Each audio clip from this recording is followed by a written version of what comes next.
আমি কি অন্যায় করেছিলাম এই কুয়াকাটাতে আমি জানি না।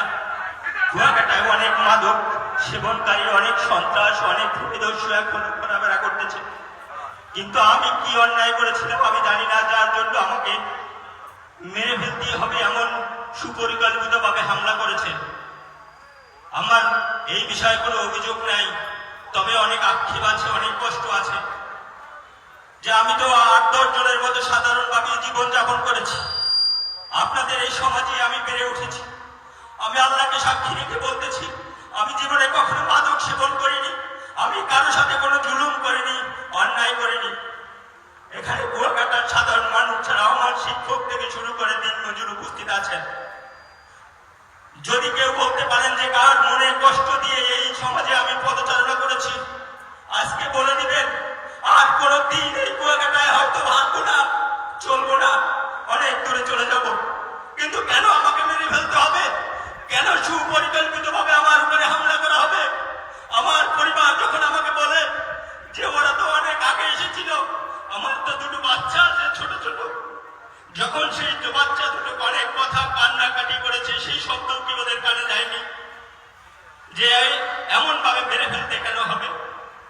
যখন আমার নিথর দেহ আমার বাসার সামনে পড়েছিল, আমার বাচ্চা দুটো তখন রাত্র একটা 3.5 বছরের বাচ্চা, 1.5 বছরের বাচ্চা, বাসায় কেউ নেই, যখন দরজার সামনে দরজা খোলা, যখন সামনে দাঁড়িয়ে একজন আর একদিকে তাকায়, এর চেয়ে করুণ পরিণতি পৃথিবীতে কি হতে পারে আমার জানা নাই। আমি আল্লাহর কাছে বিদায় দিয়ে গেলাম, আল্লাহর কাছে বিদায় দিয়ে গেলাম। তিনি অবশ্যই সবকিছু দেখেন এবং সবকিছু সঠিক বিচারক, তিনি দুনিয়া এবং আখিরাতে বিচার করবেন।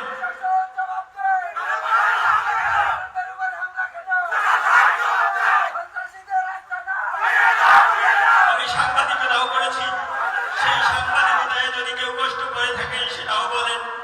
আমি কুয়াকাটা থেকে চলে যাব, কিন্তু কেন আমার উপরে হামলা করা হলো? আমি এর বিচার আল্লাহর কাছে দিলাম, আর আমার সামনে যে সমাবেশ উপস্থিত রয়েছে আপনাদের কাছেও দিলাম। আপনারা এর বিচার করবেন, এর দায়ভার আপনারা নেবেন। যদি দায়ভার নিতে আপনারা ভুল করেন, হয়তো বা এরকম ঘটনা কুয়াকাটায় ঘটানো আরো স্বাভাবিক। যখন বাচ্চা দুটো একজন আর একদিকে তাকায়, তখন এর চেয়ে অসহায় আমি আল্লাহর কাছে ফরিয়াদ করি যেন আমার শত্রু লোক যেন আল্লাহ এমন বিপদের সম্মুখীন না হয়। যাই হোক, আমার এই বিষয়ে অভিযোগ নেই, তবে আমি আপনাদের প্রতি কৃতজ্ঞ, আমার পরিবার আজীবন আপনাদের প্রতি কৃতজ্ঞ, কারণ আমি মৃত্যুকে আলিঙ্গন করে আপনাদের সামনে আজকে কথা বলতেছি। আমি এই পরিস্থিতি না হলে হয়তো বা বুঝতে পারতাম না এই কুয়াকাটার মানুষ, সাধারণ মানুষ আমাকে এত ভালোবাসে। আমি এই দ্বিতীয় জীবনদানের মাধ্যমে হয়তো বা এটা অনুভব করেছি। আমার শিক্ষক থেকে শুরু করে আমার শিক্ষকরাও এখানে উপস্থিত আছেন, তারাও হয়তো বা বলতে পারবেন, কারণ বাবা মার পরে যেখান থেকে আদব কায়দা শেখা হয় সেটা হলো বিদ্যালয়, শিক্ষক। তারাও বলতে পারবেন যে আমি কেমন ভাবে চলাফেরা করেছি।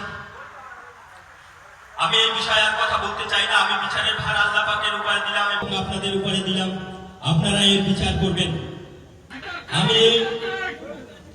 আমি আপনাদের প্রতি এবং আমার পরিবার আপনাদের প্রতি আজীবন কৃতজ্ঞ থাকবে।